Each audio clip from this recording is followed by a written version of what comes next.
سلام دوستان، ارادت داریم خدمت دوستان کانال دازور ترینینگ، آموزش فوق حرفه‌ای دازینگ از 0 تا 100. دوستان، دازور علی هستم خدمت دوستان گلم. از حمایتاتون، از این همه پیام های محبت آمیز، سابسکرایباتون، از تمام دوستانی که به هر نحوی ما را مورد لطف خودشون قرار میدن تشکر زیادی داریم و امیدواریم پارت به پارت بتونیم دوستان را به آخرین مرحله حرفه‌ای گری در بحث آموزش دازینگ برسونیم که دوستان بتونن با نهایت دقت و با آرامش کامل به دل هدف بزنن و بهترین بهره برداری از زمان و مکان ببرن. دوستان سعی کنید همیشه در زمان مناسب در مکان مناسب باشید. عزیزان من، دوستان عزیز، مبحث پیچیده دازینگ. خب دوستان نگاه میکنن میبینن شکل شمایل ظاهر کارا 2 میله برنجی الا منای متعلقات و 2 آنتن. میگن خب این چقدر کاربرد داره؟ دوستانی که در این امر دارن تلاش میکنن و تو حیطه دازینگ بیزینسشون هست میدونن که پیدا کردن معدن، رگه های آب و اشیاء باستانی به راحتی هرچه تمامتر با دازینگ قابل حل. دوستان عزیز، مباحث زیاد و سوالات زیادی دوستان پرسیدن. خب ماها گذشته و دوستان تو یک بخشایی خیلی پیشرفت کردن، توی بخشای ضعیفی هم مشکل دارن که ما باید این مشکلات رو هم راه حلش بهشون بگیم و دوستانی هم که رو به حرفه‌ای گری دارن میرن که امیدواریم تخت گاز همینطوری برن تا آخر کار و بالاترین لول دازینگ. دوستان عزیز، ما سعی میکنیم همیشه در محیطهای باستان کارامون رو انجام بدیم که حس دوستان حس واقعی باشه. همینطور که میبینید 2 تا هرم هستن، یعنی از الان ما از نزدیک میگیریم، از دور که وایسی 2 تان شبیه به اهرام ثلاثه مصر هستن، ساخته طبیعتن ولی خب روشون دست بشر کار کرده و به زیبایی هم کار کرده.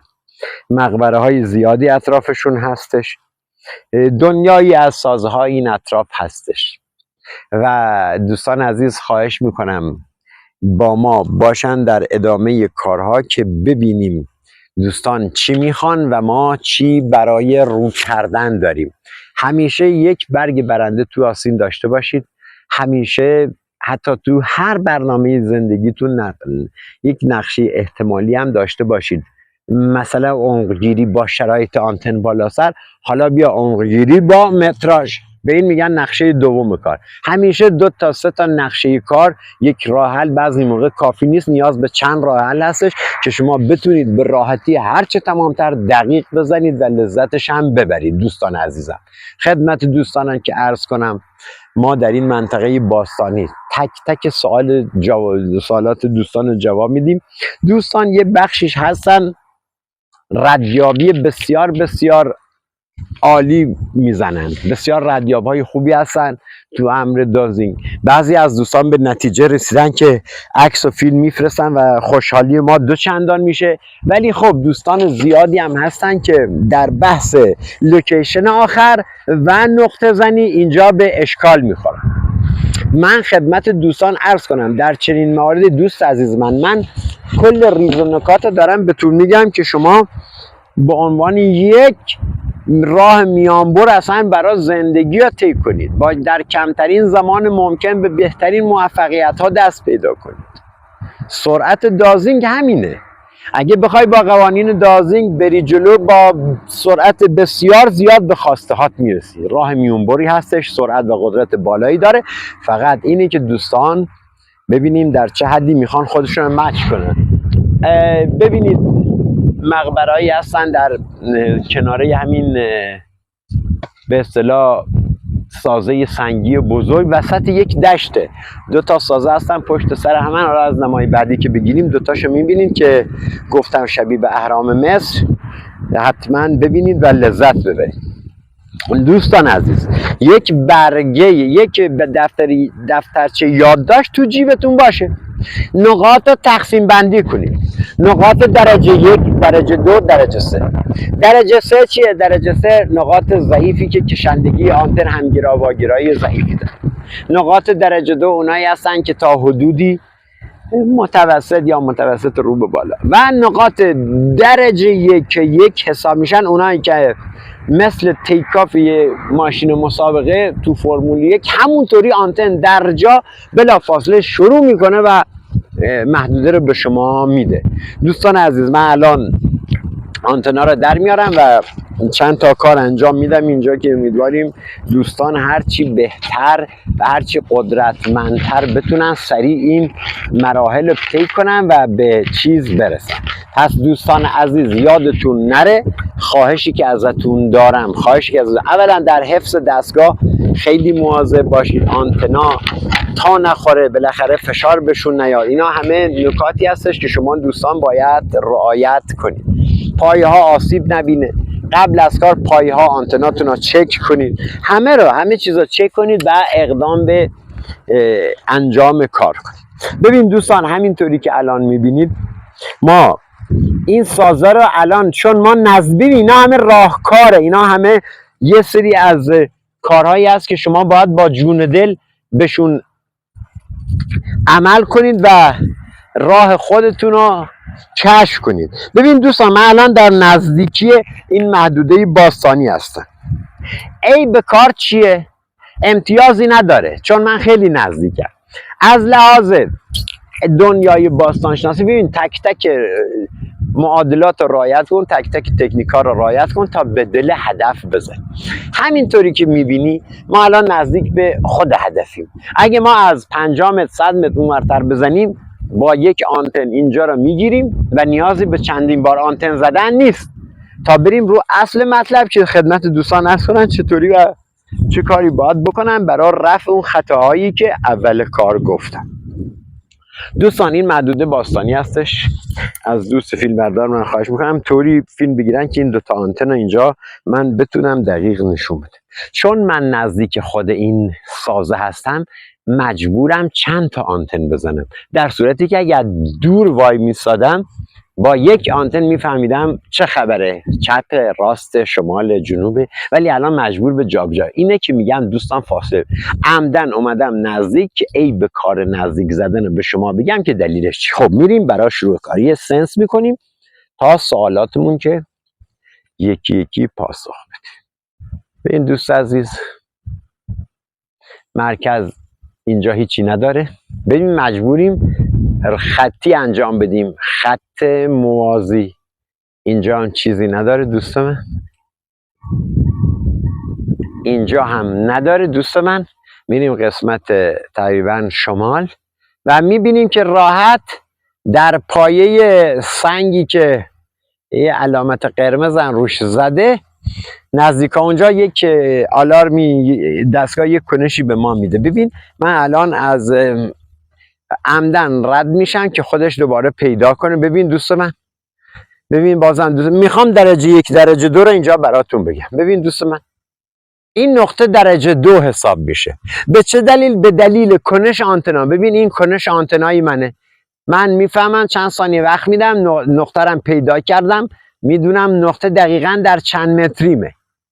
5 ثانیه 10 ثانیه آخر کاری که بهتون میگم حواستون باشه که نقطه فکر رد کنه، تو همین ویدیو شما باید ببینید. ببین دوست من، میاد منطقه رو پیدا میکنه، بعد از چند ثانیه یه حرکتی داریم که من باید موازی وایسم و الان بتونم دقیق بزنم. ببین دوست من، خب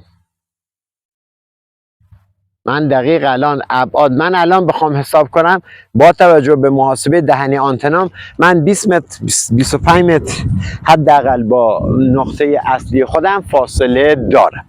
دوستان عزیز، نزدیک شدن به مکان باستانی مساوی با چی؟ مساوی است با بیشترین آنتن زدن. یعنی هرچی شما بیشتر چیز کنید، نزدیکتر باشید، باید بیشتر آنتن بزنید. پس شما سعی کنید دیرتر وایسید و با یک آنتن کار رو تموم کنید. حالا چه نقطه‌ای باستانی باشه، چه محدوده‌ای باستانی باشه، فرقی نداره دوست من. شما وقتی از فاصله مناسب بزنید، کل منطقه رو تحت پوشش قرار میدید.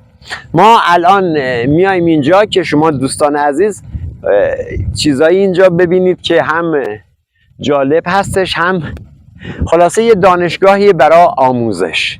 تو فصل پاییزیم و پادشاه فصل ها و تغییرات. سعی کنید شما هم تغییرات مثبت رو به جون بخرید. ببین دوست من، این سازه سنگی، این سازه ابر سنگی ساخته ی دست بشر هستش، اما خدمت دوستان عرض کنم روش کار شده. سنگچین های دو رو ببینید و اینجا آوردمتون که یه پارت ما گرفتیم، قله دوم اونجا مشاهده کنید. اون که گفتم شبیه به اهرام مصر هستش، الان در این ویوی بین درختها به خوبی مشاهده میشه.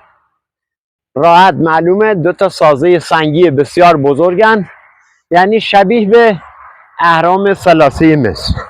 دوستان عزیز، ما الان یه قدرت دازینگ رو که میخوایم به شما نشون بدیم در این پاییز خوشرنگ. چه گلای حسرتی و چه زیبا، تمام دنیای رنگارنگ گلهای وحشی حسرت یا گلایی که نوید بخش پاییزن دور تا دوری سازه سنگی ها گرفتن. ببین دوست عزیزم، ما الان پشت دیواره به این عظمت هستیم. نوبل فیزیک یا جایزه نوبل فیزیک چند روز پیش به یه دو سه تا دانشمند دادن که یکیش اردنی الاصل بود، آمریکا، دانشگاه بوستون، نمیدونم کجا، یکیش آلمانی بود، فرانسوی بود، بالاخره جایزه نوبل بردن. در یک حدی مثلا توضیح میدادن اجمالی بخوایم کارا بگیریم، ما میتونیم ثابت کنیم یک توپ و فوتبال میشه از یه دیواری رد کرد. ذرات از هر چیزی رد میشن. ببین دوست من، دیواره به این بزرگی، این فشردگی، این صخره، ما آمدیم پشتش. ببین دازینگ چی کار میکنه. ما یک نقطه اون پشت گرفتیم. ببین من عمدن رد میشم اینجا چیزی نداد، الان اینجا رو داشته باش دوست من، پشت دیوار. ببین الان من دقیقا میدونم نقطه‌ام کجا. با این همه فشردگی سنگ، ذرات، تمام ذرات ها دازینگ در دورترین فاصله ای که هضمش غیر ممکنه برای دوستان میگیره. پشت این دیوار صخره ای که هزاران میلیون ها تن سنگ روی هم خوابه، ببین دوست من به راحتی آنتن به ما میده، حتی میام حاشیه و برگشت آنتن من دارم. ببین برگشت آنتن من میدونم نقطه درجه 2، ولی این کلاس آموزشی هستش. با توجه به سرعت دستگاه، ببین من میفهمم که نقطه‌ام، حالا از یه سم بگیرید که با یک دست دیگه متوجه سرعت آنتنتون بشید. ببین دوست من، این دست چپم اومد، حالا من عمدن دست راست میارم، دست چپم میبرن رو محدوده کار، دست راست دور میکنم. ببین دوست من با توجه به سرعت آنتن ها میفهمم نقطه‌ام درجه 1 هستش، درجه 2 هستش یا درجه 3. پشت دنیایی از این سنگ های فشرده با سختی و بالا من میتونم اون ور دیوار رو ببینم، ولی حاشیه اینجا کار شده. این سنگ ها تمام کار دسته. ببینید دوستان، اینا مقبره هایی هستش که در حاشیه کار شده ولی خالی از جنسن. شیء اینجا وجود نداره دوستان. ما یک نقطه داریم، نقطه هم در تیررسمون هستش که این نقطه درجه 2 حساب میشه که دوستان متوجه بشن. حالا چون خیلی هم وقت زیادی از دوستان گذشته، دوستان باید اقدام به حفاری کنن، دوستان باید بالاخره نقطه چیزی بزنن. پس دوستان عزیز با آمادگی سراغ کار برید. ببین دوست من دوباره همینجا میخوام شما در جریان واکنش قرار بگیرید. ببین همین سنگی که 2 تا سوراخ تو بدنش هست، نقطه ما اونجاست. ببین الان سرعت هر دو آنتن، من عمدن مایل میشم، نقطه‌مون بلدم، ولی من رد میکنم، عمدن آنتن دست راست رو روی نقطه نگر میدارم، آنتن دست چپ رو رد میکنم. ببین سرعت آنتن دست چپ که میخواد بیاد همگرا بشه و کمک کنه چطوریه.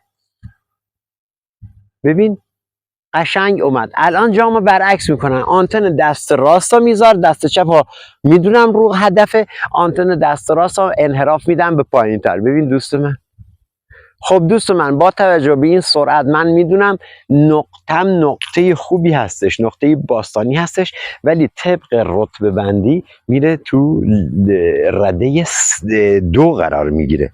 حالا 3 نه، 3 ضعیفتر از این حالته و مشاهده کنید الان جفت آنتن روبروش وای میستن، دهنای آنتن باز. ببین اینا میگن نقطه درجه 2، چون سرعت آنتنا کمه. حالا اگه خیلی خیلی کم باشه همینا رو یادداشت کنید، تو ذهنتون بسپارید تا روزی که انشالله شما بتونید به خاص سحورامزدا یه تیکه جنس با دستان خودتون از هر عمقی لمس کردید، بعد متوجه قدرت دازینگ میشید که دازینگ با چه قدرتی برخورد میکنه و چطوری اشیاء به شما میده. دوستان عزیز من، اینا خیلی حواستون جمع باشه و الکی چه وقتی چه زمانی به هر طریقی دست به هیچ گونه حفاری، چه برای معدن، چه برای رگ آیاب، چه برای اشیاء باستان، دست به چیز نزنید، هزینه مالی و هزینه وقتی برای خودتون نتراشید. اول مطمئن بشید، بعد گام بعدی رو بردارید. دوستان در ادامه با ما باشید.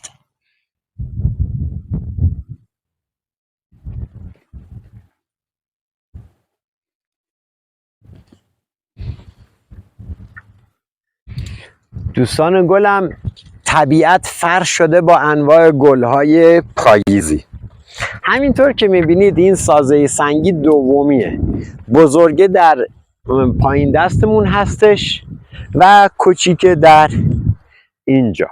اینا بهترین نشانه گذاری هایی بودن که میتونستن در باستان یه چیزی یا پنهون کنن و حین پنهون کردن اینا این آثار دیگه از بین نمی رفتن، چون آثار ماندگاری هن.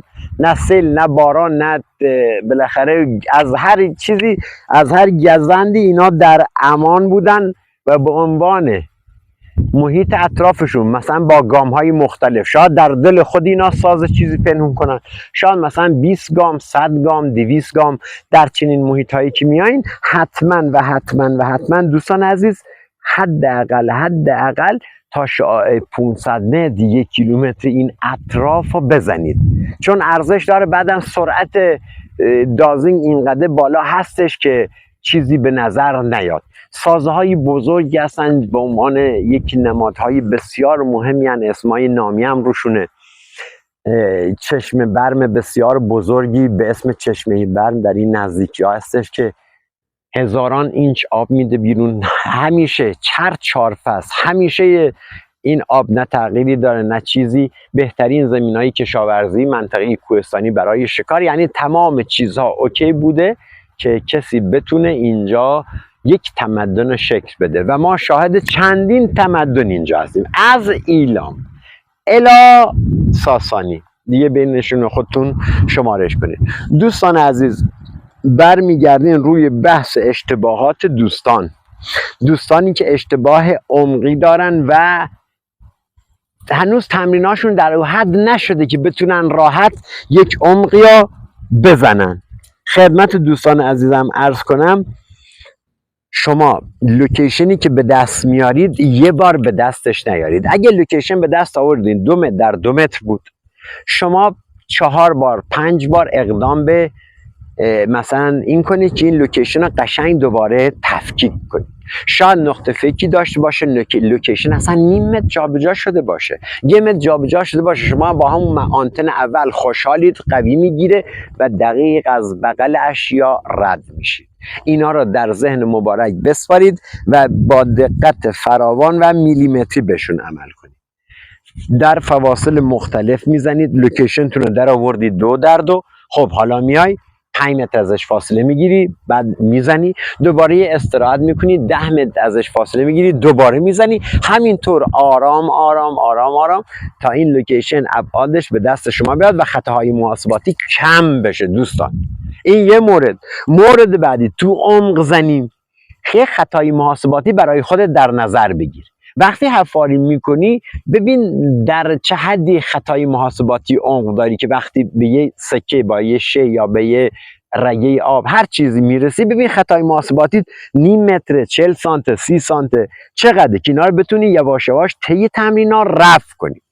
دوستان عزیز، همینی که گفتم 3 نوع ما عمق زنی داریم روی لوکیشنی که دقیق گرفتین. 3 نوع عمق زنی داریم، یا طول عرض رو جمع میکنید، طول عرض ابعادا تقسیم بر 2 میکنید میشه یه عمق، ولی ضریب خطاش زیاد، ضریب خطای این چیز زیاد هسته. ضریب خطای خدمت شما عرض کنم این نوع عمقگیری شاید 50 سانت، 60 سانت، شاید بیشتر، بستگی به تجربه دازور داره، شاید برای یکی هم اصلا 0 باشه.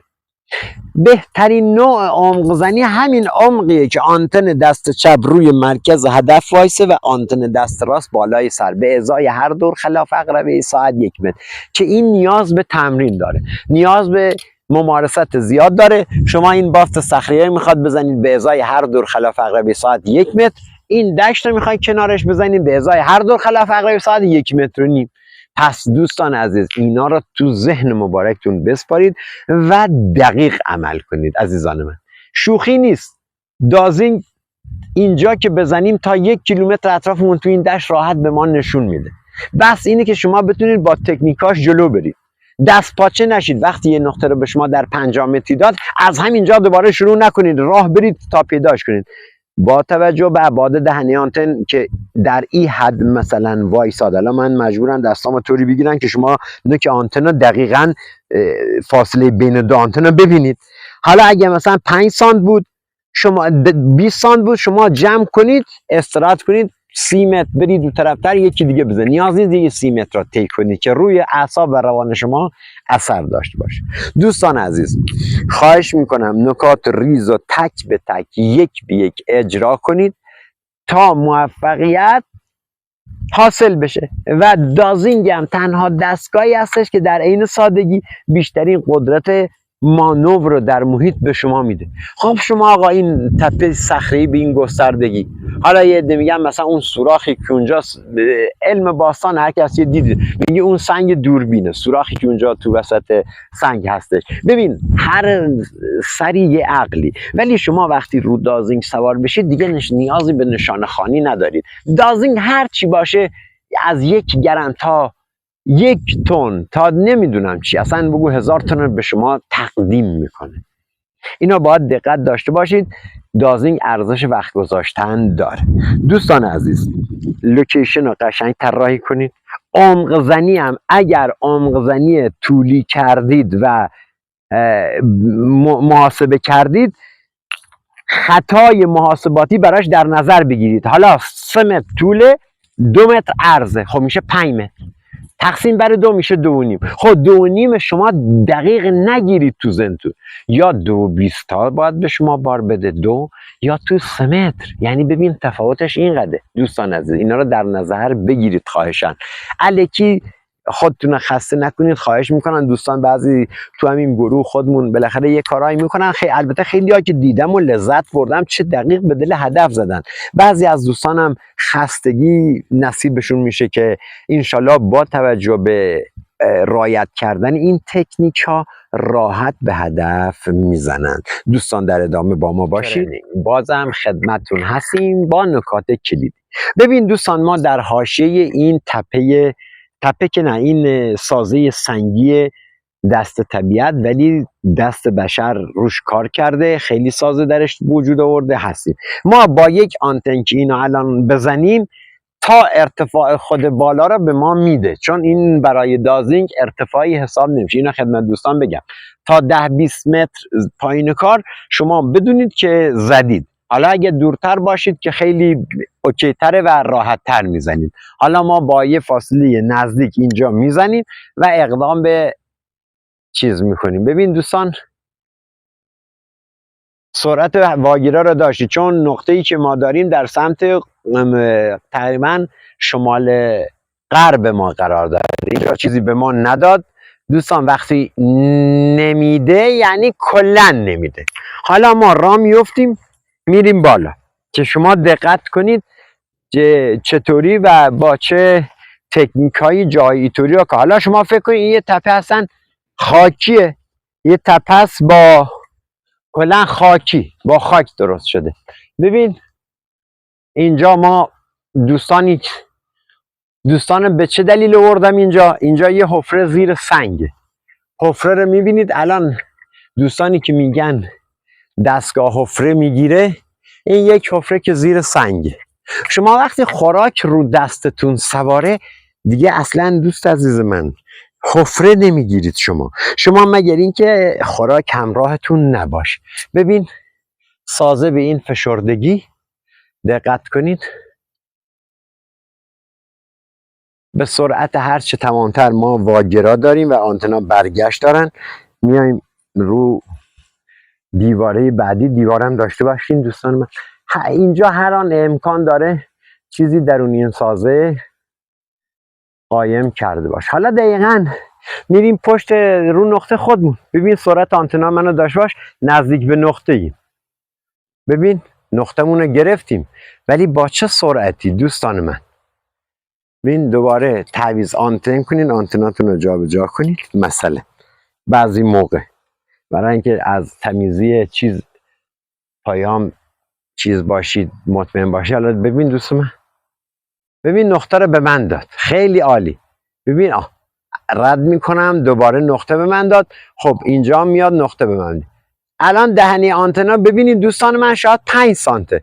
شما دقیقاً میدونید که شی پشت سنگیه که تقریبا جلبکا روش نشسته و سنگ وسط. دقیقاً نقطه ما پشت اون سنگ وسطه، ولی نقطه درجه 2 اینجا برای ما حساب میشه. نقطه درجه 2 هم چیزی برای گفتن واسه ما دوستان نداره. برده ما اینجا که با دازینگ بخوایم بزنیم، بردش تا تپه تا همون سازه سنگی طبیعی که حداقل دیگه 700-800 متر 1 کیلومتری با ما فاصله داره، اونجا را راحت تحت پوشش قرار میدیم. دوستان سازه های سنگی خیلی چیزای عجیب و غریبی یا در پایه هاشون یا در دل خود صخره و یا در محیط های اطرافشون مثل پرگار، شما تا 1 کیلومتر اطراف میتونید راحت بزنید و به نتیجه دلخواه برسید. این تپه این چیز سازه سنگی یک نقطه داره و این یک نقطه رو ما در طی چند دقیقه تونستیم پیدا کنیم. این نقطه رو ما در حد شاید 2-3 دقیقه طول نکشید که اینجا رو زدیم. حالا شما با چه دستگاهی با چه مارک دستگاهی میخوایم بیاین یک تپه باستانی به این شکل کامل توضیح بدید که چی داره و چی نداره. حداقل چندین ساعت که آدم حرفه‌ای باشی با اون سیستما بیا اینجا شروع به زدن کنی. در صورتی که یه دازور حرفه‌ای تو 100 متر از این سازه سنگی طبیعی فاصله میگیره، با یک آنتن میفهمه جنس وسطشه، جنس در جنوبشه، جنس در مرکزشه یا جنس در شرقش یا اصلا جنسی ندارش. اینا رو میگم دوستان، فقط فاصله مکانی رعایت بشه حین زدن. و همینطور هم که الان دارم بازم بهتون میگم این حفره زیر سنگ، این حفره دقیقاً چند متر میره داخل ما نمیدونیم. حالا لونه شغالی جوجه تیغی چیزی هستش بالاخره طولانیه، ولی دستگاه وقتی خوراک روش هستش، ببین دستگاه خوراک روشه هیچ واکنشی نداره. این ورشن که بگیریم واکنشی نداره، بدون خوراک الان سازه شما را میبره جلو و ابعادم به شما میده، این ور میره نامنظمه منظمه. اینا رو دوستان دقت کنید. عزیزان من خواهشی که ازتون دارم، با یک بار آنتن زنی با یک بار نقطه زنی تصمیم نگیرید. 10 بار ردیابی کن، اونم با فواصل زمانی مختلف. نه اینکه دست به آنتن شدی 1 ساعت 2 ساعت آنتن بزنی. 5 دقیقه اولش برای شما قابل قبوله، 1 ساعت 55 دقیقهش مردوده. بذار همین مطلب کلیدی اینجا بهتون بگم. یعنی اگه شما 2 ساعت دست به آنتن بشی، همون 5 دقیقه اولش که شما ذهنتون ریلکسه، بدنتون، مشتای دستتون و اصلا احساسی نداره همون 5 دقیقه قبوله دیگه. اون 1 ساعت 55 دقیقه اگر نقطه‌ای به شما بده باطله، اگر ندهن دوباره کار مجدد، دوباره باید بری اونجا کار کنی. پس دوستان من، با حرفه‌ایگری و با درایت و پشتکار ببرید جلو و خیلی حوصله بذارید. من الانی که دارم با دوستان صحبت میکنم و این کلیپ رو داریم پر میکنیم، از لحظه که من این وزنه تو دستمه با این آنتنا بالاخره دوستان باور میکنن. اصلا من هیچ احساسی ندارم که اینا چند گرمن چند کیلوان تو دست من، هیچ. یعنی مثل 2 تا پرکا. باید اصلا چیزی احساس نکنی، باید با اینا اینقدر مچ بشی که مثل 1 ساعتی که رو دستت همیشه بسته شده و این ساعت نه وزنی رو مشت شما ایجاد میکنه نه اصلا شما احساسش میکنی، فقط وقتی که میخواین یه نگاه کنی وقتا ببینی شاید چشمتون بهش بخوره. دستگاه دازینگ هم شرایطش همینطوره. اگر وزنی احساس کردی تو دستت، اگه وزنش برات اذیتت کرد، اگه آنتنا نمیدونم چیز بود برات سخت بود، بدون هنوز به اون آمادگی نرسیدی دوست من و زود. کوچکترین کلنگ برای آب، رگه آب برای معدن یا برای بیل مکانیکی بیاری بخوای معدن کشف کنی، یا رگه آب بخوای حفاری حرفه‌ای انجام، یا برای شی باسا بخوای یه حفاری انجام بدی، هنوز زوده. باید این مراحل، این تکنیک ها را طی کنی. یعنی هیچ وضعی نباید شما احساس کنی. من الان مثلا پای همین سازه که وایسادم، چون دشته، من الان میخوام یه دشت تا بگیرم ببینم اصلا خود دشت چه خبره. به این دوست عزیز من، در فاصله بین 2 آنتن که شما بخوای محاسبه کنی، بین 2 آنتن من الان حدودا نیم متره. دقیقاً یه آماری به من میده. من چی میدونم؟ به اصطلاح اونجا یه مقبره باستانی هستش که معروفه. من همینطوری یه لحظه گرفتم ببینم چطوریه، یه لحظه حالا برمیگردم چیز ما کج میکنم آنتنالا، ولی بله محدوده باستانی ها به من میده. دوباره اینجا هم برمیگردم محدوده باستانی. من محدوده باستانی ها با توجه به دهنه 2 آنتن حتی میتونم زمیناشو حدس بزنم. چطوری؟ آنتن دست راست و آنتن دست چپ تا نگاه کن ببین بین چه نقطه و چه نقطه‌ای وایساده. تو ذهنت همون جاها رو علامت بزن. زمینی که مثلا اونجا هستش و زمینی که اونجا هستش، تو ذهن خودت یک علامت میزنی و همینجا متوجه ابعاد کار در 1 کیلومتر پایینتر میشی که در 1 کیلومتر پایینتر من با چه ابعاد چیزی طرف هستم. محدوده باستانی، مقبره باستانی هستش 100 تا 1000 تا 500 تا مقبره توشه. خب این ابعادش از اول تا آخر میگیره، چون هم سازه باستانی، محدوده باستانی های جایی که محدوده باستانی بوده، قومی نشسته، محل اجماعشون بوده و اونجا مثلا حجم تعداد زیادی بالاخره اونجا منطقه مسکونیشون بوده، از فاصله دور میشه. حتی اینو بهتون بگم علاوه بر این که فاصله دور 2 تا چیزا اینجا به شما نشون میده. فاصله دور یا یک نقطه دوری رو به شما نشون میده، یک نقطه دور، یا یک محدوده باستانی. اگه محدوده باستانی خاصی بفهمی، همینجا وامیسی بین 2 آنتنت اینقدر باز بود.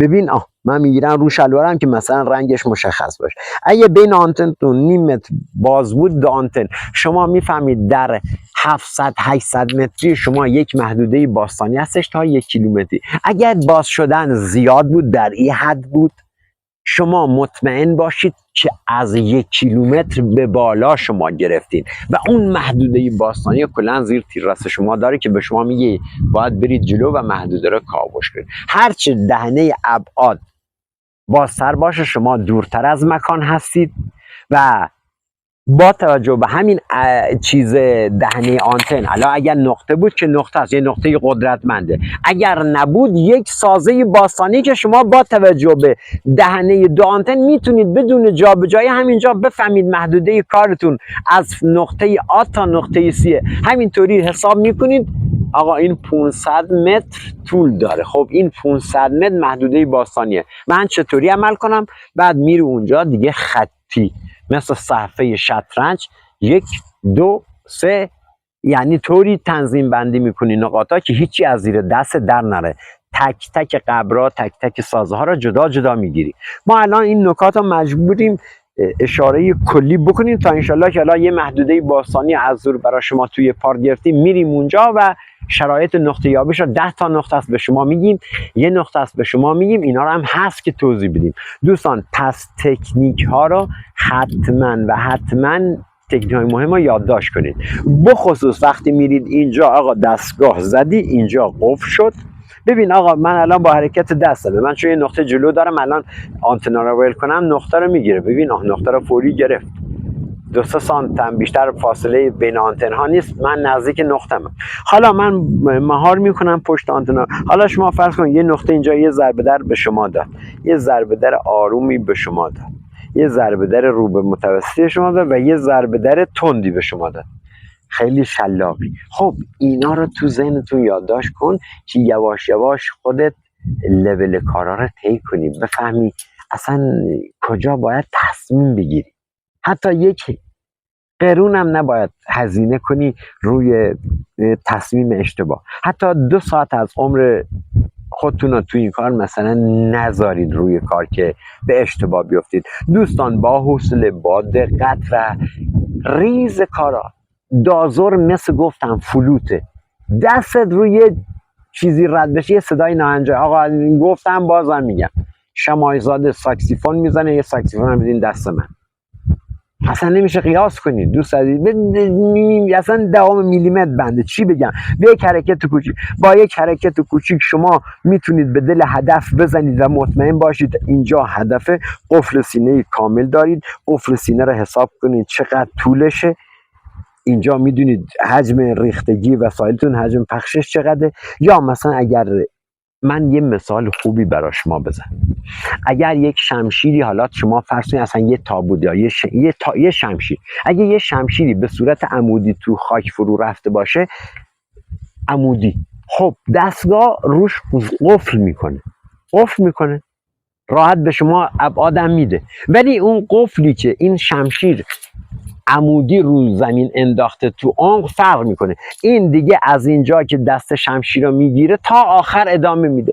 با این اساسی که من میگم حجم اشیاء شما میتونید هنوز کار نکرده تشخیص بدید.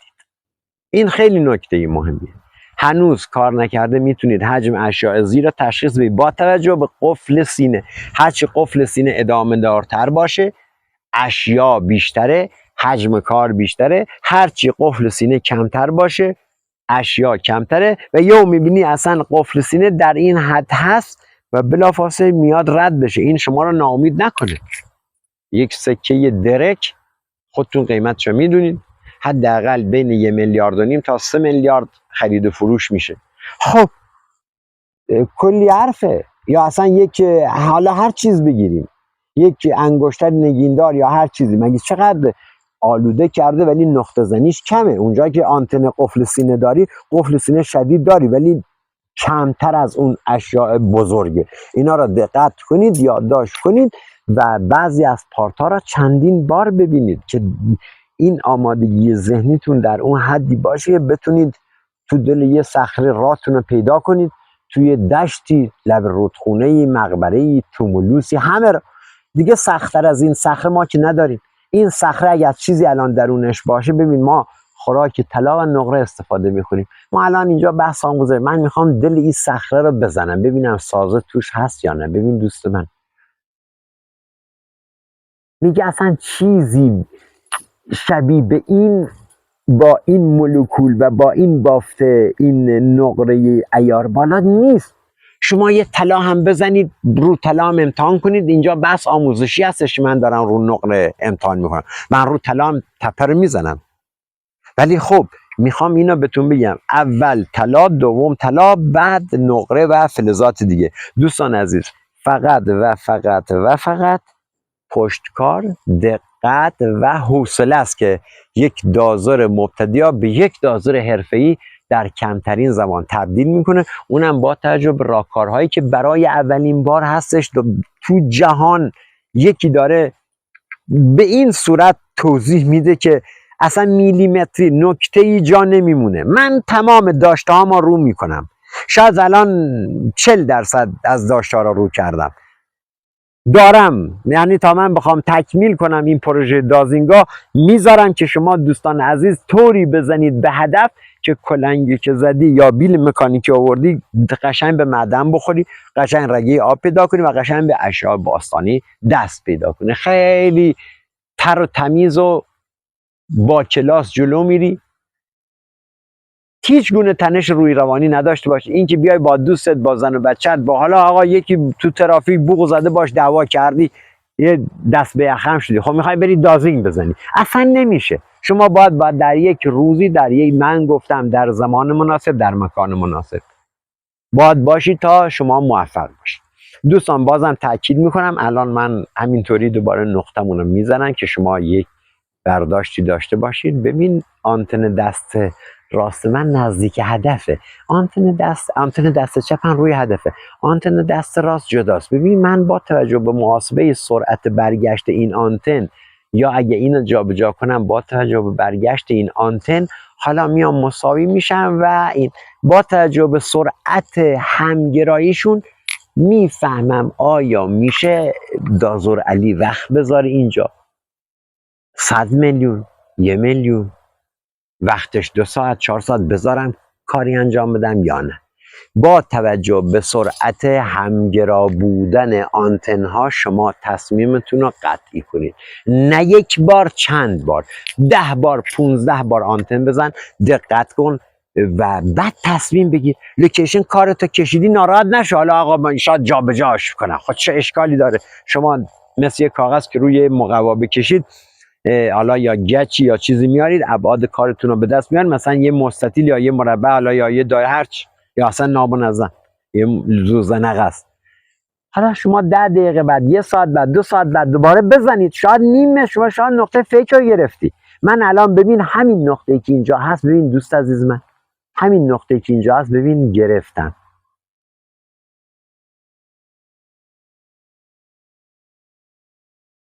5 ثانیه من ثبت کردم، دستگاه نیم متر 1 متر جابجا شد. یعنی اولی که من گرفتم نقطه فیک، نقطه اصلی ببین دوست من، اینو میگم، ببین دوست من آن گرفت، ولی جابجایی الان داشته باش، الان گرفته. الان من باید تصمیم بگیرم که کجا برم. ما نقطه ما اینجا میشه دوستان عزیز، پشت همین سنگ تپه خاکی ها بغل این درخچه میبینید، دقیق نقطه همین محدود است، ولی نقطه درجه 2 هستش و من تشخیص میدم اینجا کاری انجام ندم با توجه به دلیل و استدلال و تجربه چندین ساله و با توجه به خطاها و آزمونهای بسیار بسیار مهمی که پس دادم تا به این لول کار رسیدم و راحت الان میتونم از فاصله 1 کیلومتری. ببین دوستان من صحبت 1 کیلومتر میکنم، واقعیت هم سرعت دازینگ بالاتر از 1 کیلومتره. اگر شما مثلا در روی این سازه صخری باشید، این فضای بیرونی دشت های بیرون رو بیشتر از 2 کیلومتر روش حساب کن. 2 کیلومتر برد داره برای شما. حالا چی دستگاهی هست که بتونه شما را این همه میدون بتون بده، این همه آزادی عمل بده؟ هیچ دستگاهی وجود نداره در جهان دوستان عزیز، هیچ دستگاهی چنین قدرتی یا نداره، چنین قدرت مانوری در هر شرایطی رو نداره. اصلا هر دستگاه خوش شما باید برید نزدیک نقطه، شما فرض اصلا یه شرایطی پیش اومده، اصلا چند نفر رو اون سازن یا اصلا مزاحمن، خب شما از 200 متری 300 متری بزن، بعد جابجاشو برو رو نقطه هدف. دوستان با ما باشید. همراهان عزیزم بازم گفتم این نکات دیگه آخر کاره و جنبندی کار. 1. سرعت سرعت همگرا را حتما محاسبه کنید، حتما روی کاغذ یادداشت کنید که متوجه بشید فرق بین نقطه A, B, C چیه، یا نقطه درجه 1، درجه 2، درجه 3 چی هستش. اینا حتما یادتون باشه. بعد لوکیشن کارم 10 بار بزن، 20 بار بزن، ولی نه اینکه یک سر آنتن دستت باشه پشت سر همی بزنی. این خطای 100%. باید طوری باشی که بتونی با حوصله منطقه رو کاوش کنی و همه ابعاد سازه رو به دست بیاری. این نیست که با 1 بار زدن، ولی یه آدم حرفه‌ای میتونه با 1 بار زدن به دل هدف بزنه، ولی خود منم شاید 5 بار مثلا تمرین کنم، میذارم زمین دستگاهمو، استراحت ما میکنم، بعد پا میشم لوکیشن ما در میارم، نقطه اصلی هم میزنم.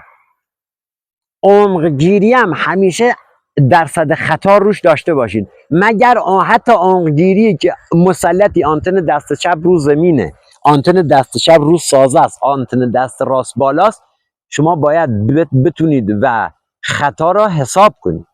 خطای محاسبه مثلا تو صخره است، تو دشت، اینا رو محاسبه کنید. خطای همینم با اینکه ولی نسبونا کمتره. خطای عمقگیری با توجه به اینکه آنتن دست راست بالا و آنتن دست چپ روی نقطه و آنتن دست راست بالا باشه، این خیلی مهمه و درصد خطاش میاد پایین، در حد چند سانتی متره، شاید 20 سانت 30 سانت، ولی زیادتر از این حد نیست. شما خیالتون راحت باشه. دوستان عزیز، در پارت بعدی دوباره مشکلات دوستان رو چندین نمونهش رو برآورد میکنیم، بهشون رسیدگی میکنیم و سعی میکنیم دوستان هیچ گونه هزینه، گفتم چه هزینه مالی و چه هزینه وقتی روی کار ندن. هر جا میرن، چه رگه آب باشه، چه معدن باشه، چه اشیاء باستان باشه، اینا رو با دقت و ظرافت بزنن. نمیشه الکی بری اونجا با یک تصمیم غلط حالا بیا از 1 متریش رد بشی. این عذاب وجدان داره. من بارها دیدم که طرف از 1 متری، از 2 متری از تو لوکیشن مونده، ول کرده رفته. ببین این یه شکار آماده است برای یه فرد دیگه. دقت کن، با حوصله باشی و با دقت. هیچ جا هم برات سخت به نظر نیاد، چشمت هم هیچ جا را نگیر. من الان این تپه ساخت طبیعی رو میبینم، انگار ندیدم.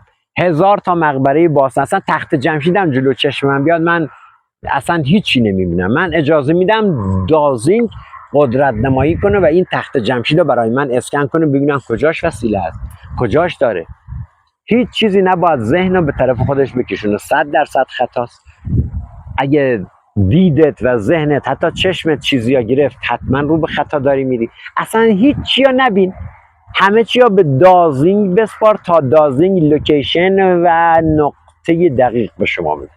دوستان تا پارت بعدی مانا و پایدار باشید و نکات کلیدی هم تو سوالات من پیدا میکنم و جوابهای بسیار مهمی هم خدمتتون میدم که دوستان عزیز قانع بشن و بتونن در بهترین زمان، در کمترین زمان و در کمترین هزینه به اون چیز دلخواهشون برسن. مانا و پایدار دوستان عزیز.